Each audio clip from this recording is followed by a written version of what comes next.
Hello, guys, and thank you so much for joining our Google Hangout, Know Your Students' Rights.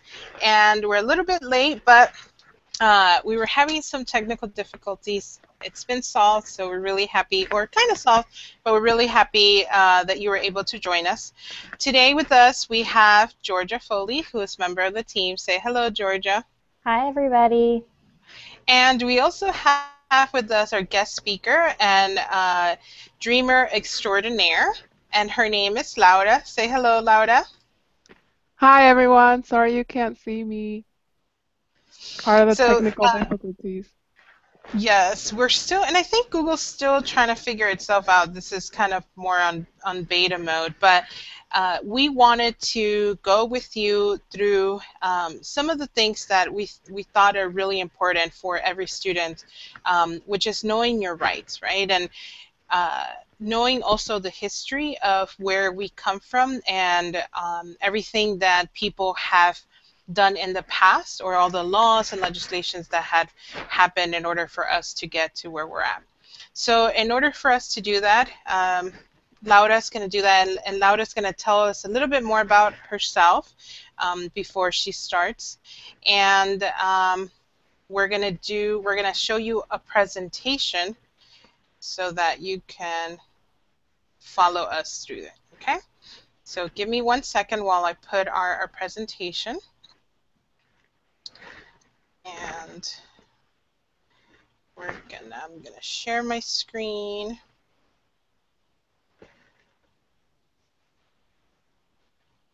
Perfect.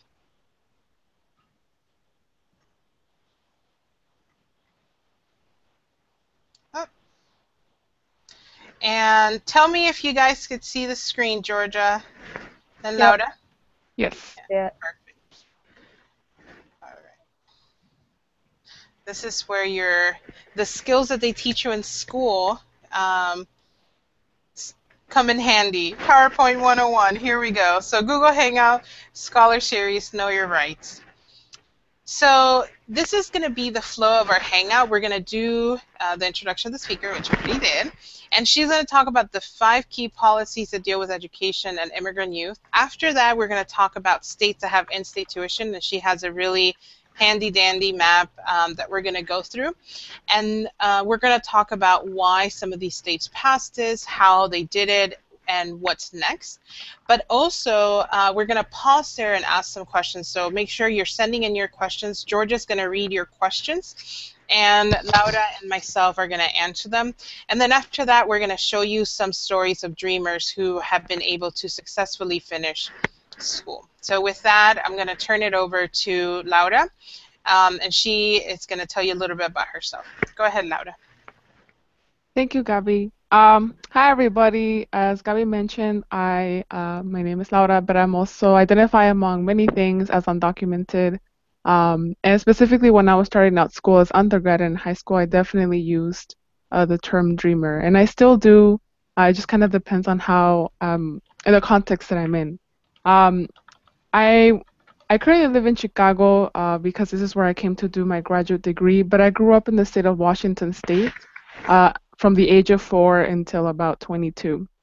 And Washington State right now is one of the states that has in-state tuition, and earlier this year they passed a legislation where now people and students can have access to state aid. But before that, when I was going through school, that wasn't my reality. I had to really look into how I was going to be able to afford my education, especially because my parents couldn't help me financially. And so I knew that that was my reality. And so when I was around 16, I started to do a lot of, different types of jobs like babysitting, housekeeping, a lot of different things to save up for my school because I knew that that's what I had to do. And so I was able to get a lot of help from my educators, but even though that was happening, there was still a lot of things going on in my community, such as there was raids and a lot of deportations in my small rural hometown. My hometown is called Brewster, and it's like in central Washington State. And there's our economy is based off of cherries and apples and that kind of like pear picking. And so I grew up seeing a lot of family and friends being deported, and so that's kind of when I had my moment of I have to do something, right? I have to do something for myself, but also for my community. And the way that I decided to move forward was by making sure that I was voicing the terrible stories that were happening in my community, but also making sure that I knew how to explain this at the school that I was going to when I decided to go to my undergraduate institution. And so on the slide, you will see a picture of my family, but also you will see a picture of a group of students who went to DC when I was in 2010. So almost finishing my undergraduate degree when we decided that we need to do something in voice, right? So this is the time when there was a lot of advocacy in 2010 around the DREAM Act. We went to go share the stories of the students in Washington State, and unfortunately at that time Congress failed us, and so we didn't, the DREAM Act didn't pass. But nonetheless, a lot of us decided that we had to continue to advocate. And for us, at least in Washington, we felt that that was within the schools, that the teachers needed to do more. And so the picture that you see here in the middle is with my family once I graduated from my graduate degree here at Loyola University Chicago. And this picture means a lot, not only because I graduated, but also because my family was able to join me. A lot of the times, unfortunately, a lot of our parents aren't able to join us because they might be not in the States, or they might not be anymore with us. But specifically for me, it was because they're also undocumented, and for them traveling, from Washington State to Chicago was something that was terrifying because they didn't know if they were going to get stopped at the security checkpoint at the airport, or they just didn't know what was going to happen. And so it was kind of like a mixture of emotions for me, knowing that yes, they're coming to my graduation, but also knowing that something could happen realistically, and that, and what was I going to feel guilty for being kind of like a part of that process. Um, so just to go with that, right now it's been a year since I graduated from my master's degree. I did it all without financial, specifically state financial help, but I was able to go through all of my education by scholarships, such as like the one that the Dream.us is providing. And so when I graduated, all of my friends were like, "Wow, you're so lucky, you don't have to pay any loans." But I was like, "Yes, but I had to work really, really hard to continue to keep my scholarships and apply to more." So it's really, really awesome to see that you all are taking advantage and making sure that you use the money well for your education. Um, and so within my story, I mentioned that I didn't really see a lot of students uh, in my classrooms, in the institutions, or even when I talk to my teachers. And so I don't know, Gabby, if you can share the slide on that's called the Plyler dilemma. Sure. So in here you see that approximately about 2.5 billion undocumented youth are in the U.S. today, and so that's all of us, including the younger generations. Out of those, you see here that about 80,000 become 18 years of age, but only, unfortunately, if you go down to the second level or the third level, you'll see that only about 65,000 graduate. And so just because we're graduating from high school doesn't necessarily mean that we're going to college.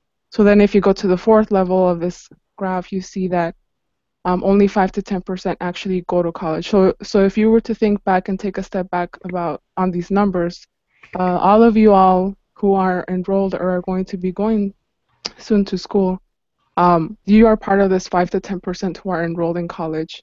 And according to a lot of research, it's been said that only about 1 to 3% graduate from college. So it's one thing that we're getting into the schools at a very low rate, unfortunately, but it's also a different thing that we're graduating. This isn't because it's something that we can't do. It's something because there's a lot of reasons, like financial, different things, but it doesn't mean that we can't do it, right? We all know that we can, and so we need to keep pushing others to support us in our educational journey. As Gabby mentioned, there's a lot of different things that have happened in our history recently, but also from a long time ago. I'm going to go more with the recent things that I know that affected our journey, not only as undocumented immigrant students, but also as students of color, and if we don't identify as students of color, just as students in general.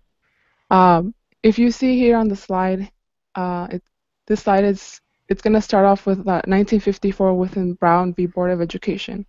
For some of you who might have heard of the term but not necessarily understand what it means, essentially what happened during this case in the Supreme Court is when they ruled that schools could no longer be segregated, so that you couldn't have schools that were just for whites, and you couldn't have schools for just black students because they weren't equal.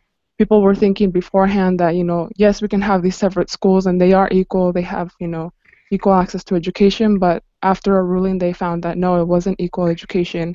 People didn't have access to the right curriculum or books. People didn't even have spaces to have classes.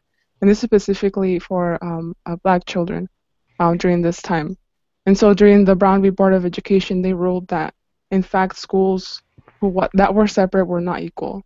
And so that really does affect us when we think about it, because now when we're in schools and we see that the schools that we're going to, most of us are integrated, right? We're not just white and black schools, but at the same time, we're still seeing kind of the effects of that, because if we really think about it, some of the schools that we're attending might be low funded. And so it's kind of something that is because of, what happened back in the 1950s, 1940s. If you move on to the second kind of bullet point, you go on to the 1974, which is what is called the Family Education Rights and Privacy Act. For short, it's FERPA. And FERPA, essentially, why this is important for us to know is because FERPA is available to all of us to understand at all the schools that we're attending. And what this is, it's a federal law that protects the privacy of students' education records. And this is something that is obviously given to you as a right after you turn 18, because that's in the U.S. After you're 18, you're an adult. And so unless you want your parents or other people to see your education records, you have to sign a waiver for them to see it. And so this is very important for us, not only because it's privacy of our educational records, but it's also because in those records, depending on how your school tracks admissions information, if their school is tracking, how many DACA recipients they have, or how many undocumented students, enrolled that year, this information will also be a part of your school records. And so under this federal law, FERPA, that means that your education records are private and only you have access to them. And the school can't give out this information. So this is very important for you all to really take into consideration and really look more into what this means for you as a student. I'm going to move on now until 1982 when Plyer versus Doe. So Plyer versus Doe is also something very important. There was a lot of conversation about, who deserves a right to education, why should we give education to all these people who are coming in. This was a lot of the time during a lot of immigrant, the U.S. in general has always been about immigrants, a nation of immigrants and people coming, but during this time there was a lot of influx. And so there was a conversation with the federal and the Supreme Court saying that, undocumented students, all children, regardless of status, have access to a K through 12 public education. And so what this means is that no schools within K through 12 can deny you the right to education. And if you think of the date, it's already been about 30 plus years since this law passed at the federal level, and we are still hearing cases, unfortunately, where students are denied access to K through 12 to enroll, even as children. And on the other hand, we're also even seeing something a little bit different, where the student might be a resident or a citizen of the United States, but because their parents are undocumented, they're also being denied the right to education. So this is something that, 30 plus years down the road, we're still fighting against to make sure that all of us, at least within K through 12, have the right to education, because it was stated, and there has been different letters by the Department of Education to ensure and to remind school districts that this is the law and you have to follow it. So this is something really important that if you didn't know before, this law protects us as undocumented to be able to access education. And so then we're moving forward. I'm not going to go too depth into the last three, but in 1996, IRERA, I usually get confused on how to pronounce it. IRA. Thank you. No problem. But essentially what this policy says is that you can give access to specific, how would I say this? You can't give access to people on the basis of residency within a state. So basically saying that you can't give benefits unless citizens or the nationals of the United States can also be eligible for such benefit. And this is something, this is a section of the larger IRA, but basically this is kind of where states have kind of argued why they can grant in-state tuition to undocumented students, and why it's possible within this policy. Um, and so this I'll talk a little bit more about like the why and the whatnots within the states as I show the map. So I'm gonna move on to 2001, and this isn't a law that has passed, unfortunately, but I wanted to share because it was first introduced in 2001, and that's the DREAM Act. I also wanted to bring up because I know that sometimes there's confusion about, well, is the DREAM Act DACA and is DACA the DREAM Act? And I just want to make it clear that that we shouldn't be using those two as synonyms, because they're not the same thing. So the DREAM Act would essentially give us a path to residency and eventually citizenship, and then access to some funding in terms of it for education. And DACA obviously does not. And the thing also with the DREAM Act is, as we're looking at these policies change, we're also seeing that nothing's really changing at the national level, especially because it's been 13 years since the DREAM Act was introduced and it still hasn't been passed by Congress. And so we have seen that a lot of states have taken their own initiative because they see the importance and they value our education. And so then we're moving on to 2012, which was 2 years ago now, when DACA was announced as something that we could, as a resource that we can access, and that would grant us, as you all know, the safety for deportation for 2 years and a work permit. So with that, I know I just kind of said a lot, so I wanted to pause for questions.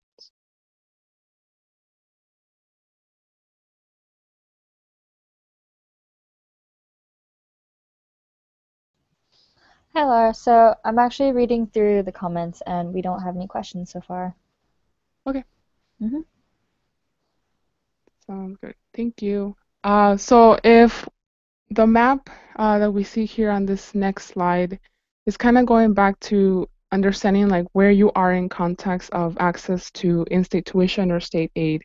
So if you can see the map, you can kind of try to figure out like, what color you are. I'm going to go through the colors very briefly and what they mean. But essentially going back to my comment that I just mentioned about, we can't be waiting for we must continue to advocate for things to happen at the national level, but at the same time, we also must continue to advocate locally, because essentially our education, is our right, and we should be pushing forward on that. And this map just kind of shows you the different states that have taken that initiative, and where the students are basically leading these efforts. So if you see here on the map, you see Washington, California, Texas, and New Mexico. Mexico, they're like in a magenta color. So these four states have both in-state tuition and state financial aid. The most recent being Washington State earlier this year in February. And so this is something that when you think of, what states are really forward thinking and investing in the future of the state, these would be your four, just because you could see they really value education for all of their students. And then you move down to the colors that are purple. So some of them, I'm not going to name all of them, but like Oregon, Utah, Colorado, Oklahoma, Kentucky, Florida, and then the rest. These all are states that have in-state tuition. And the most recent win this year has been Florida, which I know is something that has been fought for at least 10 plus years. And that's something that couldn't have happened without the continuous advocacy of youth and allies. And then so we see the next color, which is kind of like a green, which is, I guess, bright green, lime green. Minnesota and Illinois, these are states that also have in-state tuition, but they also have a program that has like a state scholarship. So it's not state aid, it's more like a state scholarship. So for example, I live in Chicago, so I live in the state of Illinois, and they have this scholarship program called the Dream Fund, Illinois Dream Fund, essentially. And this is privately funded, but it's accessible to all students across the state, but it's not funded by state aid.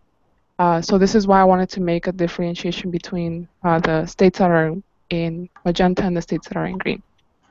And then we move on to, you see a couple of states that are in yellow, and these are states with tuition equity policies at only some colleges or universities. So not at the entire state, but are only particular schools within that state.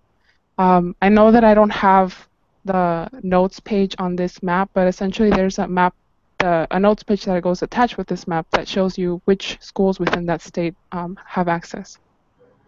Then you get to the color red. Most of us know red like as a danger warning kind of zone, like beware color. And so I also used red for this map to basically state and show the states that ban the enrollment of undocumented students, but in some cases now with DACA, may enroll DACA recipients. So this is Alabama and South Carolina.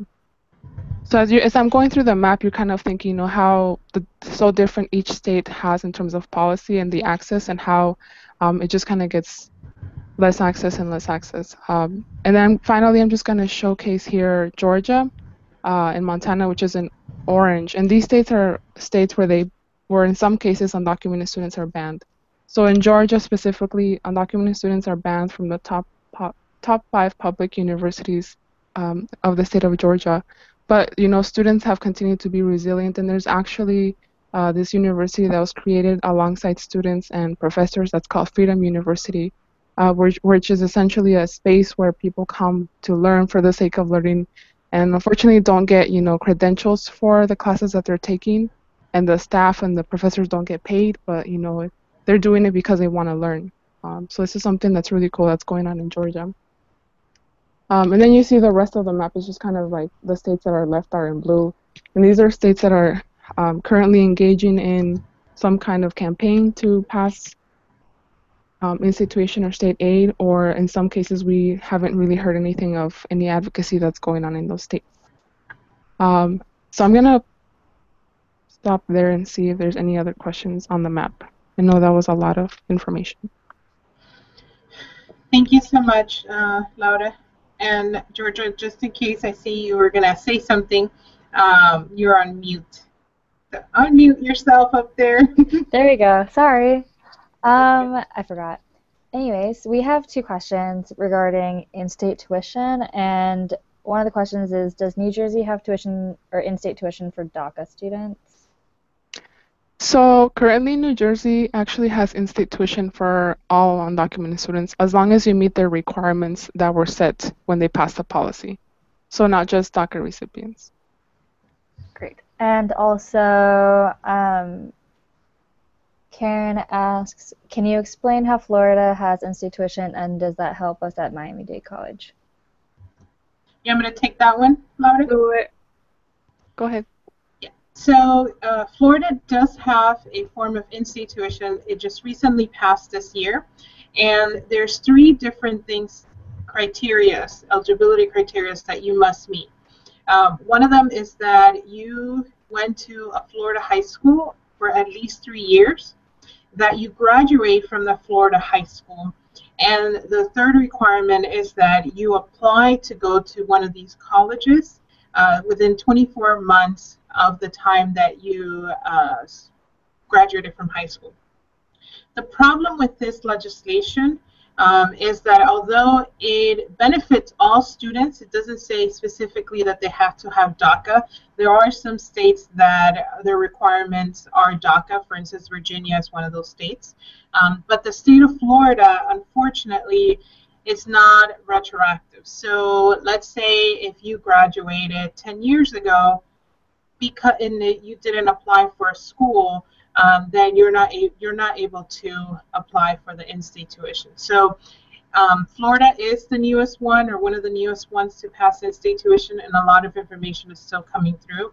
The students that we have that are at Miami-Dade have to do this waiver, and Miami-Dade College just recently, I think as of this week, came out with their what are going to be their requirements. So we're still trying to figure out what is happening with that, and we're definitely gonna send out information to everybody as soon as we get more information on that. Is there anything you want to add, Laura? Nope, that's good. I guess I do. So just to reiterate that all states have very similar requirements in terms of like having attended a high school, having applied. Some of them are 3 years, some of them are 1 year, but essentially they all have very similar requirements to access in-state. Georgia? And the next question is, are DACA students eligible for FAFSA? That's a good question. So DACA students are still not eligible for FAFSA as it relates to federal financial aid. We have, however, had conversations with the Department of Education to kind of clear out if DACA recipients can use the form only to get their student aid report. And for those of you who might not be familiar with the student aid report, it's essentially a report that outlines what your need is as a student in terms of financial support. And so for some institutions, they ask for this report that only FAFSA creates to see if they can support you as a student more with whether it's like institutional scholarships or basically institutional scholarships. So no, the answer is no. DACA recipients still can't access federal financial aid through FAFSA, but they are able to use the form only to get their student aid report. I just wanted to add something really quickly on FAFSA forms.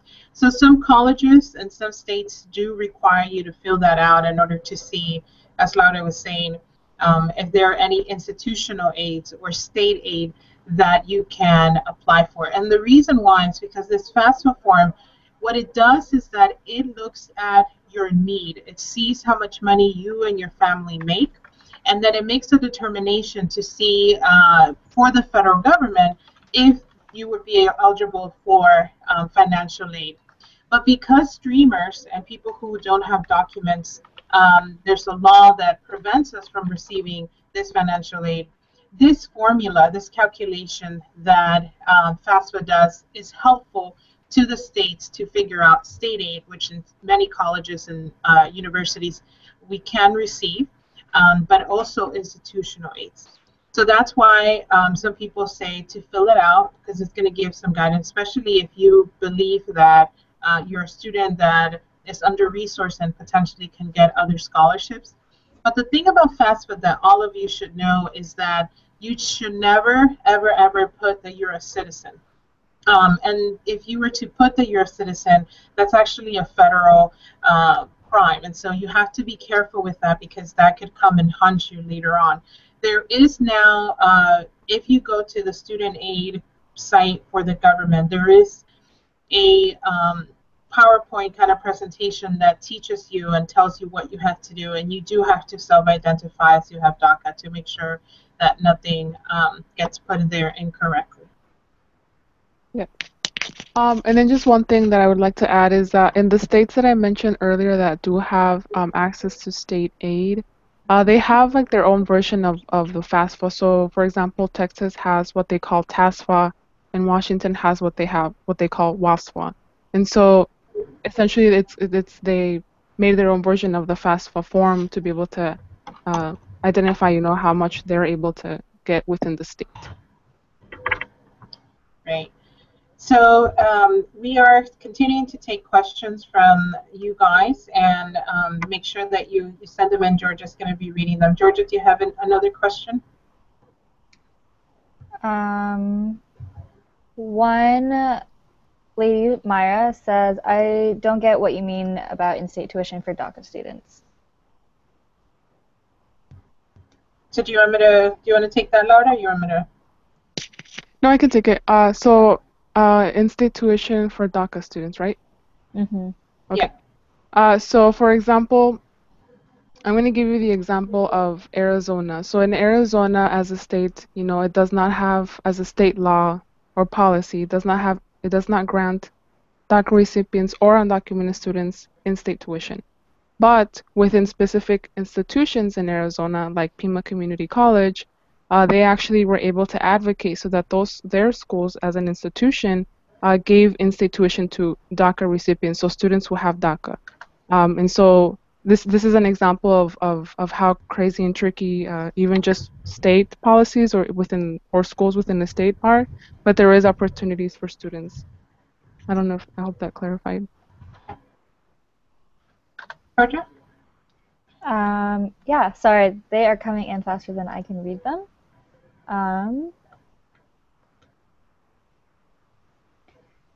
There are a lot of questions about select states of having in-state tuition. I don't know if I should read each state that people are asking about, or just let them know that we'll be sending out this presentation to them. Yeah. So there was a question about does, for instance, New York have in-state tuition? That was one of the questions, right, Georgia? Mm-hmm. Right. So New York does have in-state tuition, and if you remember on the states, and of course we're going to be sending all this out to you. But if you remember this map, and this map is a handy map that is also on the United We Dream site, and we'll send out to all of you. But it practically shows where are all the different states that have in-state tuition. So New York is purple, and yes, they have in-state tuition. Fortunately enough, there has been in the last couple of years a lot of just push for these in-state tuition legislations, and especially after DACA. I think that was one of the things. The downside is that unlike Texas, who didn't say that you have to have DACA, they just required you for you to go to school there and graduate from their high schools. Some of these new legislations are being more restrictive and only saying that the in-state tuition can only be for people who have deferred action for childhood arrivals or DACA. Laura, do you want to add anything on that? No, that was good. Thank you. Yeah. So Georgia? Yeah, so this is about our scholarship. So Ricardo asks, if we are not awarded in-state tuition, will the Dream.us still pay my fees? That's a great question. So the scholarship from the Dream.us is contingent that wherever you are at the institution that you receive in-state tuition.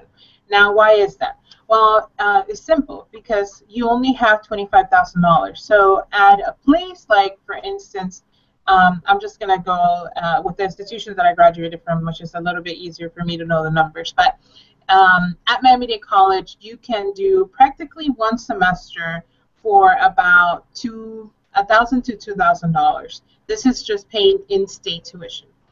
If you are considered an out-of-state tuition, you are probably going to have to pay $4,000 to $5,000. And unfortunately, that breaks the $25,000 mark of receiving a bachelor's degree in 4 years. So we make sure that and this is why we have partner colleges, because our partner colleges agree to give our students in-state tuition and to accept our students under the in-state tuition legislation, or whatever it is that they have regulations in their different colleges. Now, there's a small caveat. There are schools like Trinity Washington University that some of you are at, that they're private institutions. So that in-state tuition component doesn't really matter because these are private institutions, and any student, both if they live in that state where the institution is or if they're out of state, there's one set fee. So this is why it's important that all of you are ensuring that one, you are categorized as an in-state student, and two, that you are paying in-state tuition fees. Georgia, let's take another question. Okay. Karen asks, is it true the Maryland Dream Act requires students to go to a 2-year community college before receiving in-state tuition at a 4-year university? Laura, do you know the specifics on the Maryland Dream Act? I do, but I'm not on top of my head, so I can follow up with you on that one, and you can send it out. Okay, perfect. So we'll send out the answers of these questions. Okay. So we wanted to also share with you the fact that you're not alone, right? Right now, you are part of 300 plus students that are part of the Dream.us. So there is a entire community. Myself, I'm a dreamer. I was able to go to college. I did have to pay as an international student, and so it was a little bit different back in the day. But Laura as well, she's a dreamer, and she was able to go to school, and Laura actually was able to, I'm in her alma mater today. I'm coming to you from Chicago, from Loyola University, and this is her alma mater. She was able to go to school, as she was telling in her story, and she was actually able to graduate with her master's degree. What's your master's in? Higher education administration. Right. So there has been, other dreamers, and this is the way Laura had put it. There's a community, and a community exists, and so we wanted to share with you some of those people that have been able to go to school and how they did it, and to show you that there is a community of people. And like Laura also showed in the map before, there are thousands of dreamers that now have degrees. And because of DACA, they're putting their degrees to use by being able to work. So the first person that we wanted to share with you is Juventino Mesa. And Juventino, he is a dreamer from Minnesota. And he studied, he did the Justice and Peace major in sociology at Osberg College, and he graduated in 2001. And he right now has a job in Washington, D.C. He's doing an internship there. And he actually is also a director of an organization he started. And he tells us a little bit about his story. And he says, when I was in 10th grade, I dropped out of high school. Shortly after, I learned that the only way I was going to break the cycle of poverty in our family was to go back to school and figure out a way to go to college. And Juventino continues the story, but practically giving us some insight. And he talks about being a senior and how long that felt, and how he applied to 12 different private colleges and universities. And he got rejected, like probably some of you, because you didn't have a status. But he applied, and he was able to get some scholarships. He started at Osberg College in Minneapolis, and he was able to complete his degree. And he tells us that his success was due to the fact that he asked a lot of people for help. And so that's one of the things that we want to let all of you know, that don't take no for an answer. You got to continue to push and push forward, because you're eventually going to get fined and get somebody to tell you yes or to help you out. And then the other thing is that he worked to create a support system for undocumented youth in Minnesota through Navigate Minnesota, and pushed for institutions to open the doors for other dreamers like himself. We also have the story of Alina Cortez. And Alina Cortez, she's from Texas. She graduated from Texas A&M University in San Antonio, and she first went to a community college. So some of you are actually doing that route. You're starting at a community college first, and then moving on to the 4-year program, which is one of the most successful ways that we have found many students have been able to obtain their degrees. And so she says that she was able to afford this because of the Texas Dream Act, as Laura was talking about before. Texas and California were the two states that first passed in-state tuition legislation in 2001. And she was able to fill out the FAFSA. See, this is one of the stuff we were talking about. And that she was able to, after, she says, research and phone calls and meetings, be able to verify all the information she needed to obtain financial aid. So that was able to cover her books, room and board. And at the 4-year university, it was slightly higher, but she was not enough to cover books. At the end of the day, she was able to receive scholarships. La Esperanza Foundation in San Antonio gave her a scholarship. And she says 9 semesters later, she graduated with honors with a bachelor's degree in psychology.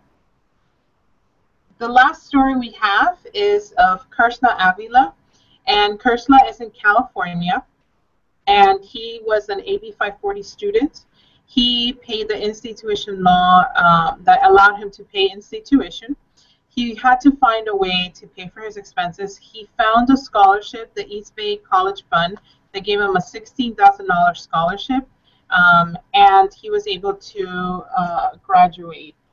He is currently right now a student that he's going to start law school at Cornell University. And so, one of the things that is really important is for you to be engaged and take this opportunity that you're having as a student to really find all the skills that you need in order to if you want to move on and do your graduate degree, be a well-rounded student. Because, you know, at the end of the day, Laura probably will tell you, you have to do 10 times more than the other students to be able to get, you know, where she has been able to get, and that's a master's degree. And so here are some quotes that we wanted to leave with you before we go back to take some questions from you. But practically, one of the things that we want you to know is that, you know, education is really important. And obviously, we don't have to tell you this because you are the ones that, you know, applied for the scholarship, are motivated. Some of you are in your 30s. Some of you are just graduating from high school. And all of you have that desire to go to school. But one of the things that I really love is this quote by B.B. King. And he says, "The beautiful thing about learning is that no one can take it away from you." And back in the day when there was no DACA and the DREAM Act was just a legislation that had been introduced, many people used this line and said, you know, even if I was to get deported, even if immigration was to come, I know that being able to go to school, being able to get a college degree, I'm going to be able to take that anywhere. And that's something that immigration nor this country can take from us. So we think it's really important for, and that's one of the reasons why the Dream.us is here, because we know that education is a human right. We know that education is something important and that everybody should have access to it. So we're going to turn back to questions. And Georgia, are there any other questions that have come in? We'll give you a few seconds to. Yeah, so the first one is, should Miami-Dade college students concentrate on getting the Miami-Dade college waiver approved instead of the new statewide waiver? From Yasmin. So my guess is that everybody's going to be part of the waiver program under the new law. And you know, I think it's really important for you to talk to the advisors. We're talking to Miami-Dade College right now, trying to figure out what's going to be the system. We know that our students are going to be categorized as in-state, but their process is going to be right now a little bit of a pain because it's so new. So my guess is make sure that you, or what I would say is go and make sure you're talking to your student advisor, and that you're persistent and that you continue to go every day to their office until you're able to get that waiver or get that resolved. Georgia, is there another question? Mm-hmm. We have a few. Okay. Do we have to fill out both DACA waiver and in-state tuition every semester, or just one? From Alejandra. And I guess this is at Miami-Dade College because they have that waiver process. So currently right now, you have to fill out that waiver every semester. And well, I don't think that that's the way it should be. That's the way they've set it up. So we're just going to have to deal with that. But what I've heard from other Miami-Dade College students that have been doing the waiver is that once you set it up the first time, the second time and the renewal process is so much easier. And you don't have to provide all the documentations that they asked for originally. Another Miami-Dade College waiver question, I believe, is what should the Dream.us students do in the event that their in-state tuition waiver is not approved? So if your in-state tuition waiver is not approved, make sure that you let your student advisor know, and then also send us an email so that we can reach out to Miami-Dade College to find out what is happening and what's going on with that. Okay, 3 more. Mm-hmm. After our second year of college, will I be able to continue to a 4-year college out of state or stay in my state? So it all depends if you are able to be categorized as in-state. We are working really hard to add other institutions of higher learning, and we're going to be adding some private institutions. And so those institutions, we're hoping will be able to take some of our students. Because they're private, they're going to want to take students that have high GPA, students that are well-rounded, and students that can compete with other U.S. citizen students as well. So you got to make sure that you have a good, strong educational background in order for you to be able to compete for those. And hopefully by the 2 years, our program has changed and has evolved in order to allow more institutions, and we are able to partner with more institutions that you can have more choices in attending. Okay. And do students who are attending online classes still qualify for in-state tuition? So the school that we have partnered with, Mount Washington College, because it's an online school, the price point is at $25,000 for the bachelor's degree. So because of that, we are able to control practically the cost of tuition. And so it doesn't really matter if you are in our Alaska or if you're a student in Puerto Rico and you have DACA. As long as you meet the eligibility criteria and you get the scholarship, you should be able to study online from any place in the United States and the U.S. Virgin Islands. Okay. Any U.S. territory, in essence. Monica asks, when I went to enroll at South Texas College, they charged me out-of-state tuition. What can I do to be charged in-state? Go back to your advisor. One of the things and one of the reasons why we did the school directories and we make sure that all the schools had a name of a person and a contact is because that is your go-to person for everything. So you got to make sure that you're in constant communication with this person, and if they've added you or put you as an out-of-state tuition student, make sure you go back and they categorize you as in-state. There are some students that are coming from out of state. There are some students that are coming from Georgia to some of the Texas schools.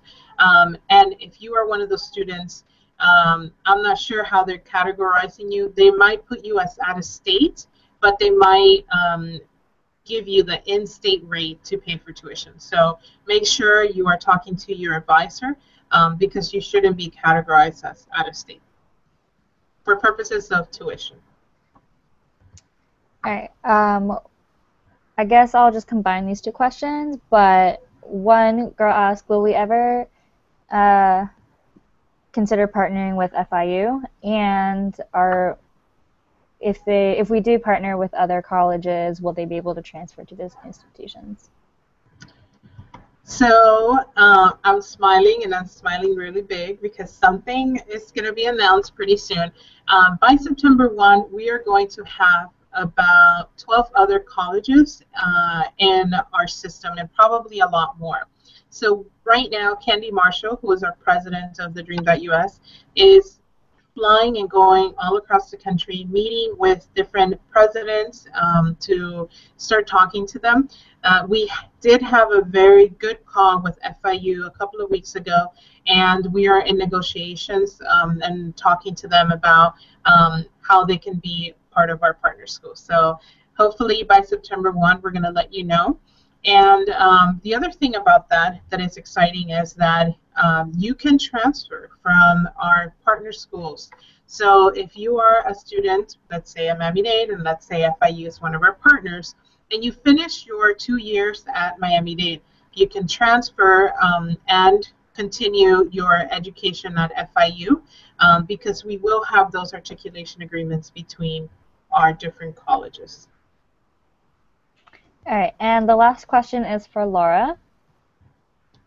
If I heard you correctly, you said you moved to Illinois to continue your educational endeavors. What influenced that decision? Was it hard as a dreamer to leave everything behind? That's a great question for Laura. Laura, you're on mute, just in case. Yes, that is correct. Oh my gosh, I could tell you a whole different story. That would take like an hour. But to keep it short, it was definitely very hard because at that time when I decided to actually apply and say yes to going to grad school, my parents were going through like a very, very like financial low. We had always struggled financially, right, to just provide for our family, but that time was just extremely hard. And that was also a time when my father couldn't find a job, so it was my mom maintaining the entire family.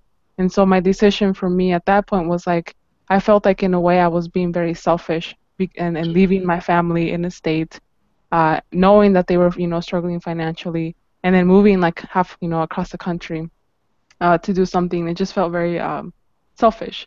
But my parents, being the supportive parents that they are, and they just basically gave me a reality check of, and sat me down one day in my kitchen. I still remember it, and they basically said, "We came here because we wanted to, give you a better opportunity, and if we've been able to make it through the past, 4 or 5 years when you were doing your undergrad, we can definitely, hold on for 2 more years while you finish your graduate degree." And so that was really, just hearing it from them really made a big difference, because essentially, by going to graduate school, I wasn't necessarily leaving them, because my success in graduating, undergrad and now in grad school is their success. If anything, I was honoring them by continuing my education, as something that I wanted to do, but as something that I knew that in the long run, maybe would be really struggling those 2 years. But in the long run now, when you look at it, I'm actually the one paying for all of their expenses. And so it really did pay forward. And now they're not working, and that's fine, because I can actually afford to, help them and maintain their living expenses. So yes, it was really hard, but we have to. I think one of the things that we usually don't think, at least in the dreamer community that I grew up in, is that we're not thinking long term, because unfortunately we've been situated to always be in survival mode. But I think we owe it to ourselves to think long term too. Well, thank you so much, Laura, for being an inspiration for uh, taking that deep dive and moving to Chicago to receive your education there. And one of the things that I think it's really important is that the way I see it, right? Laura didn't just do it for herself, didn't just do it for her family, she did it for all of us. And, I wanted to thank her for all the work that she is doing to lead this educational reform across the country. One of the things that I'm not sure if Laura got to share with you, but she's working with different um, educators across the country, teaching them about who we are as streamers, as undocumented students, and really trying to push the envelope so that people can finally accept us, so that our education opportunities are not just from kindergarten to 12th grade, but also beyond and above. So thank you, Laura, for everything that you do. And your success is our success. And the success of every single one of you that are part of the Dream.us is our success. And one of the things that I want you to know, and it's not like, I don't want you to throw this really heavy monkey on your back, but just realize the opportunity that you have right now to be able to go to college, and realize that we are living currently in a very difficult period for our community. As immigrants that we come from all over, we have 28 countries represented in the Dream.us.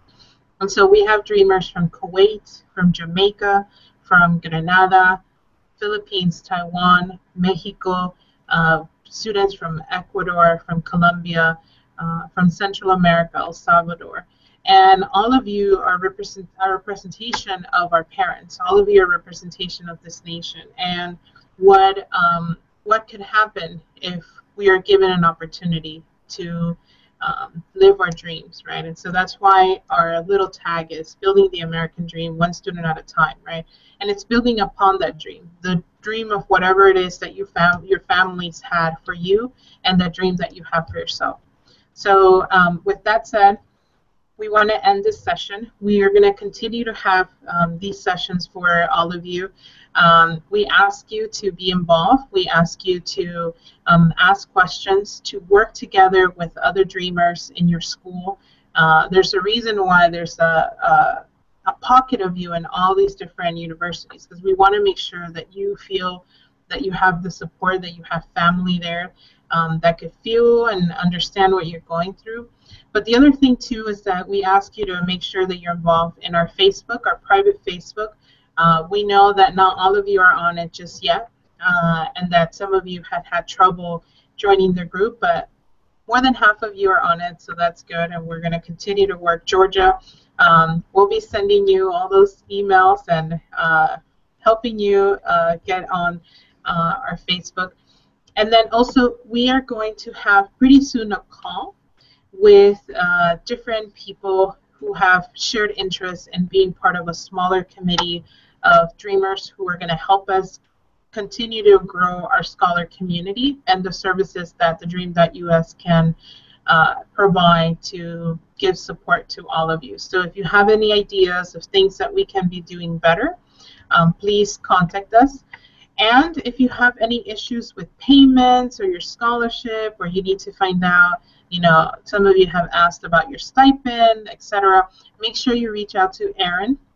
And all that information on who to reach out for what is on your student directory that we have emailed, that we have put on the Facebook group for all of you to have. So we're going to sign out now, and we're again, thank you so much, Laura, and thank you so much, Georgia, for moderating our questions. Thank Bye, you. guys. Bye, Bye. guys.